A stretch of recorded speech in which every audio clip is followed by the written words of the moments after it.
Grüß euch, habe ich dir zum neuen Tag Volksfest TV. Mich freut es narrisch, dass ich wieder da bin. Und heute habe ich einen internationalen Gast da sozusagen, also einen Mann vom Nachbarland, vom schönsten Nachbarland Bayerns, aus Österreich. Aus Wien ist er, der Wiesenschurli. Grüß dich, geht's dir gut? Grüß euch. Mir geht's sehr gut, ich freue mich, dass ich da sein darf. Straubing immer absolute Reise wert für mich. Ich komme ja aus Österreich, aus Wien, also eigentlich aus Klosterneuburg, aber das brauche ich euch da nicht erklären, das ist klein in Wien. Und ich freue mich, dass ich da bin. Ist für mich ein schönes Warm-up für die Wiesn. Jetzt haben wir ja noch 38 Tage noch bis zur Wiesn. Und ich freue mich schon, Straubing ist die kleinere Wiesn, die herzlichere Wiesn. Und ich bin immer stolz, wenn ich da sein darf. Das stimmt, die kleinere, die herzlichere. Gleich, wenn wir noch erwähnen, was du mit der Wiesn speziell machst oder drauf hast, was das betrifft, eine Frage, wenn du das vergleichst, Wiesn und Oktoberfest, bis auf das Größe und Herzlichkeit, was fällt da zuerst auch noch auf, was ein großer Unterschied ist, sage ich mal? Es ist vielleicht noch mal spurbayerischer als die Wiesn. Ja. Und die Zelte sind ein bisschen kleiner, das Herz ein bisschen größer und das fällt auf. Ja, das gefällt mir aber narrisch zu hören. Ich bin natürlich auch beim Lauf der Wiesn am Oktoberfest, aber was du treibst oder drin hast, das ist faszinierend, das müsst ihr jetzt auf der Zunge gehen lassen. Erzähl einmal, wie oft warst du schon auf der Wiesn? Also ich bin jetzt seit 35 Jahren jeden Tag auf der Wiesn. Also irgendwer hat es einmal ausgerechnet, das sind über 560 Wiesentage. Also ein Jahr und 6 Monate durchgehend auf der Wiesn, wenn man das so sagen will. Und habe meinen Spaß dort. Wir kommen mittlerweile 350 Leute besuchen. Alles ohne Geld, einfach nur Spaß an der Freude. Ich zeige die Leute die Wiesn durch meine Augen und erzählen ein bisschen was und erklären ihnen das wichtigste Wort auf der Wiesn, das ist nämlich Wiesndisziplin. Weißt du, was Wiesndisziplin ist? Und davon, was jetzt kommt. Ja, Wiesndisziplin ist was Wichtiges. Das können wir auch da fürs Gelbbodenfest schön nehmen. Gelbbodenfestdisziplin heißt, als Erster wird einmal gegessen, bevor getrunken wird. Oh, und dann das Trinken nicht zu schnell. Ja. Also, Faustregel, in der Stunde eine Maß, nicht schneller. Oder 2 Spritzer oder 2,5 Spritzer in der Stunde. Okay. Nicht schneller. Wenn du das jetzt durchrechnest, kommst du bei mir auf einen Schnitt von 4 Maß Bier und 25 Spritzer jeden Tag. Und das Problem ist ja nicht das Trinken, ja? Das Problem ist ja, dass das da brunst. Und das ist ganz wichtig. Das ist ganz wichtig. So, Schurli, meine 5 Fragen an dich. Jetzt bin ich gespannt. Bier oder Schnaps?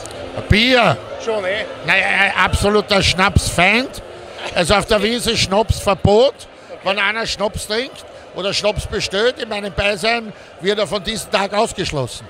Ehrlich, bist du da so streng, ja? Ist wie keine Wiesndisziplin. Ja. Mit Schnaps hast du keine Rauschkontrolle, das ist das Thema.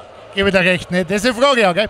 Jetzt bin ich gespannt, du als Österreicher, als Bayer, Hula Palu oder Skandal im Sperrbezirk? Ein Skandal im Sperrbezirk. Doch, ja? Ja, absolut. Absolut. Da ist die Hälfte von meinem bayerischen, Sie sehen da österreich-bayerische Freundschaft und die Hälfte ist doch das bayerische überwiegt da. Sehr geil. Sehr geil. Das ältere Lied ist und. Also du als Oktoberfestgeher, aber gleichzeitig natürlich Wiener Bewohner, sage ich mal. Was ist besser, Wiener Prater oder Oktoberfest? Man kann es halt vergleichen, genauso wie es unfair war das Gelbbodenfest zum Vergleich mit der Wiesn. Okay. Du hast im Wiener Prater das Schweizer Haus, da bin ich Stammgast, da trinkt man das schöne Budweiser Bier, auf der Wiesn trinkt man das super Augustiner Bier. Ein Vergleich ist nicht angebracht und auch unfair. Okay. Sagst lieber 2 Flaschen Wein oder 3 Maß Bier? 2 Flaschen Wein. Du bist der Weintrinker, gell? Ja, genau. Also aber auch nicht pur, sondern Spritzer. Okay, ja. Wir wissen, Wiesndisziplin. Ja, haben wir gerade schon geredet. Haben wir gesagt. Also es werden auf alle Fälle Spritzer aus dem Wein gemacht.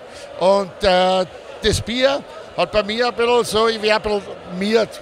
Und die Spritzer machen mich spritzig.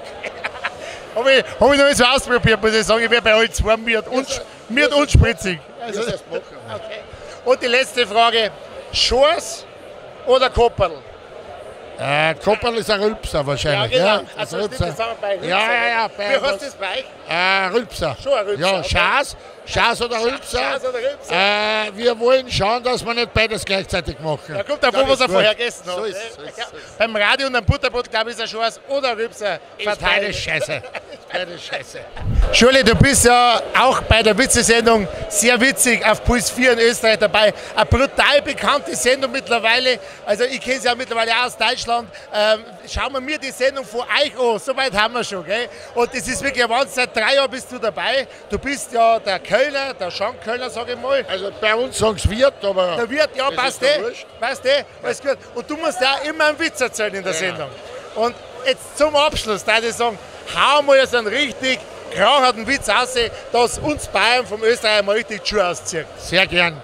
Also, das ist jetzt mein neuer Lieblingswitz geworden und der geht so. Ein Mann kommt mit einem Affen in ein Gasthaus rein.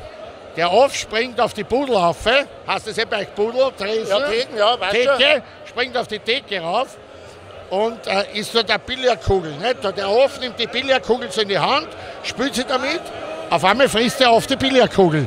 Der Wirt steht daneben, sagt, Entschuldigung, haben Sie gerade gesehen, was er aufgemacht hat? Der hat meine Billardkugel gefressen. Sagt er, ja, tut mir leid, aber der Aff hat so eine komische Angewohnheit, alles, was der in die Hände ihm frisst, da. Sagt er, was soll ich denn Nachteil sein? Soll ich den Nachteil sein? Ich zahle ihm die Billardkugel, der hat sich noch ein Bier gekauft, hat das Bier gezahlt, die Billardkugel, hat sich entschuldigt, ist gegangen. 14 Tage später kommt der gleiche Mann mit gleichen Affen, wieder ins gleiche Lokal, der springt wieder auf die Theke, auf die Theke, steht so ein ganzes Schalen voll Oliven. Der Aff nimmt die Oliven, greift sie an, nimmt die Oliven, steckt sie in den Arsch, nimmt sie aus und frisst sie locker.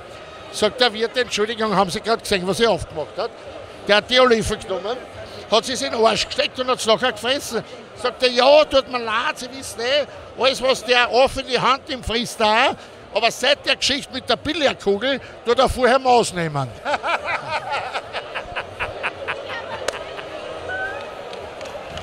Schuli, es war mir eine Ehre und eine Brezengarde ohne Schmarrn.